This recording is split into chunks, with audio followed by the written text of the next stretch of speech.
हरे कृष्ण।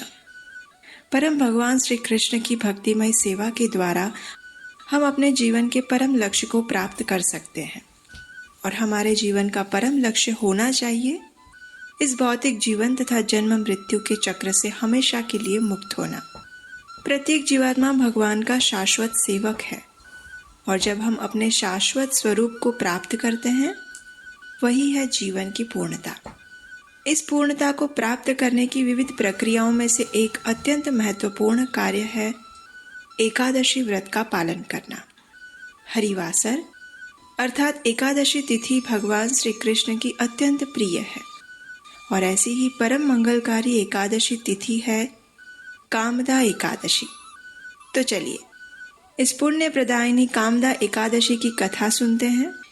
एक समय युधिष्ठिर महाराज और परम भगवान श्री कृष्ण के बीच महत्वपूर्ण विषयों पर संवाद हो रहा था और उसमें से एक विषय था एकादशी। महाराज युधिष्ठिर ने भगवान श्री कृष्ण से पूछा, हे माधव, कृपया आप मुझे चैत्र मास के शुक्ल पक्ष में आने वाली एकादशी के विषय में बताएं। इस एकादशी का नाम क्या है और उसका महात्म्य क्या है? इस व्रत का पालन मैं कैसे कर सकता हूँ और इसकी विधि का भी वर्णन करें। इस बात का उत्तर देते हुए परम भगवान कहते हैं, हे नृपश्रेष्ठ, एक समय प्रभु श्री रामचंद्र के पितामह महाराज दिलीप ने भी अपने गुरु वशिष्ठ ऋषि से यही प्रश्न किया था। उस समय उन्होंने जो वर्णन कह सुनाया था उसे अब आप ध्यान पूर्वक सुनिए। चैत्र मास के शुक्ल पक्ष में आने वाली इस एकादशी को कामदा एकादशी कहते हैं। इस व्रत का पालन करने से समस्त पाप नष्ट हो जाते हैं और व्रत के पालन कर्ता को पुत्र प्राप्ति होती है। और इस प्रकार भगवान श्री कृष्ण ने कामदा एकादशी व्रत की कथा कहना प्रारंभ किया।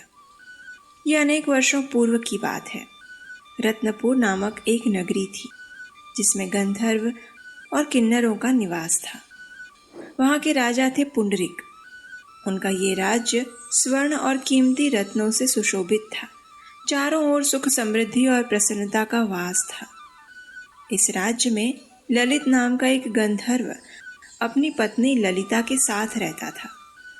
ललिता एक विशेष नर्तकी थी।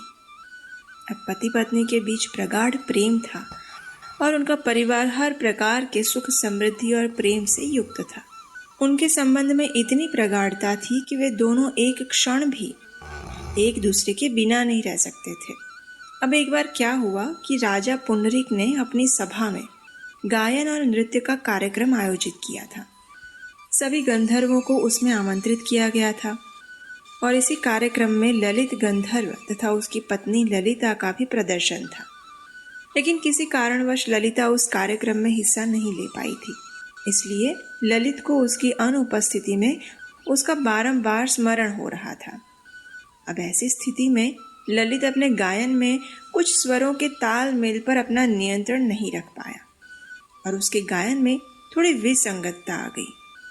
अब राजा को तो इस बात का इतना ध्यान नहीं रहा, लेकिन उस दरबार में बैठे हुए एक ईर्ष्यालु सर्प करकोटक ने ये देख लिया और उसे तो मौका चाहिए था किसी की भी ईर्ष्या करके उसका अपमान करने का।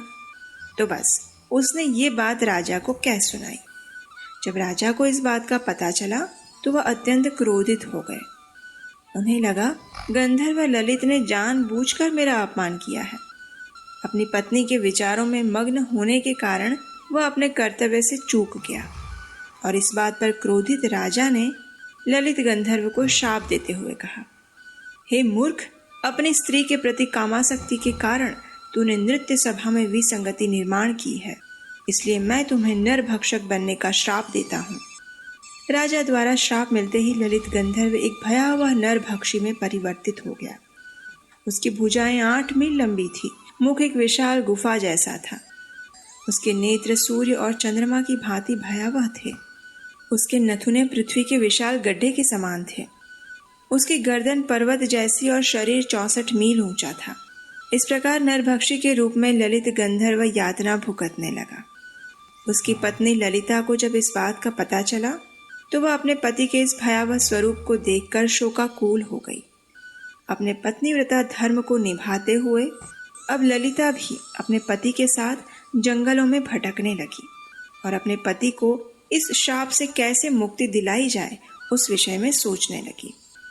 अनेक वर्ष बीत गए और एक दिन अचानक वन में भटकते हुए ललिता ने ऋषि श्रृंगी का आश्रम देखा।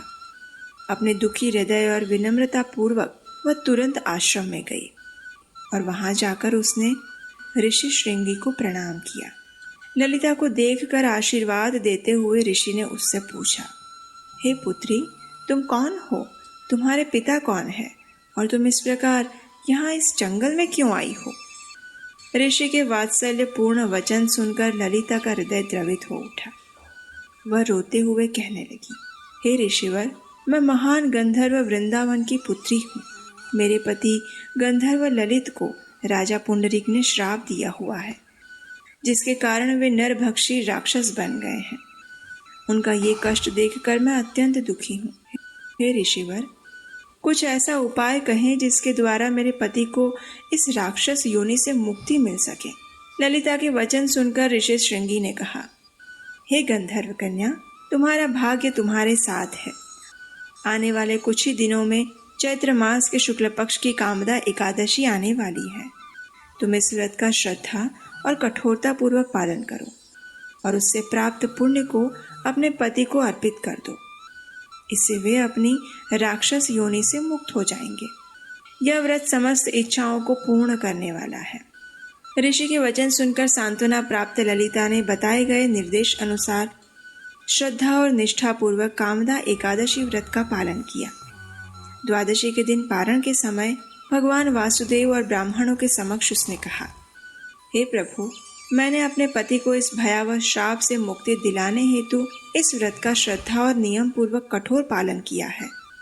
कृपया आप मुझे आशीर्वाद प्रदान करें कि इस व्रत के प्रभाव से मेरे पति श्राप मुक्त हो जाए। जैसे ही ललिता ने ये शब्द कहे, उसी क्षण एक चमत्कार हुआ।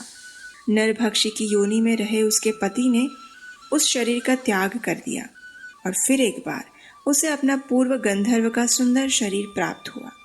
भगवान की कृपा को देखकर उन दोनों ने परम भगवान को अनेक प्रार्थनाएं अर्पित की, अपने व्रत का समापन किया और प्रसन्नता पूर्वक अपने राज्य में वापस लौट गए।